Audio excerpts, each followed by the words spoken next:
திருவண்ணாமலை மாவட்டம் சேத்பட்டு அருகே பொங்கல் விழாவில் கஞ்சா ஆசாமிகள் தாக்கியதில் 5 பேர் காயமடைந்தனர். மேளம் அடிக்கும் இடத்தில் நடைபெற்ற வாக்குவாதத்தில் ஆத்திரமடைந்த இளைஞர் கஞ்சா போதையில் இருந்த அடியாட்களை கொண்டு மக்களை தாக்கியதாக கூறப்படுகிறது. இதில் திமுக நிர்வாகி உட்பட 5 பேர் படுகாயமடைந்தனர். இதையடுத்து கஞ்சா போதையில் தாக்கிய நபர்கள் மீது நடவடிக்கை எடுக்க கோரி கிராம மக்கள் சாலை மறியலில் ஈடுபட்டனர். பின்பு போலீசார் பேச்சுவார்த்தை நடத்திய நிலையில் பொதுமக்கள் கலைந்து சென்றனர்.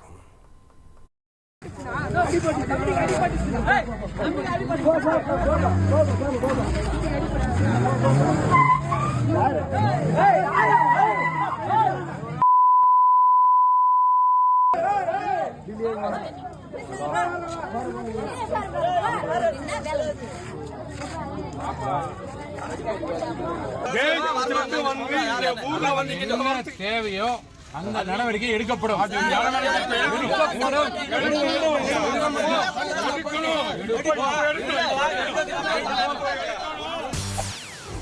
செய்திகளை உடனுக்குடன் தெரிந்து கொள்ள உடனே சப்ஸ்கிரைப் பண்ணுங்க.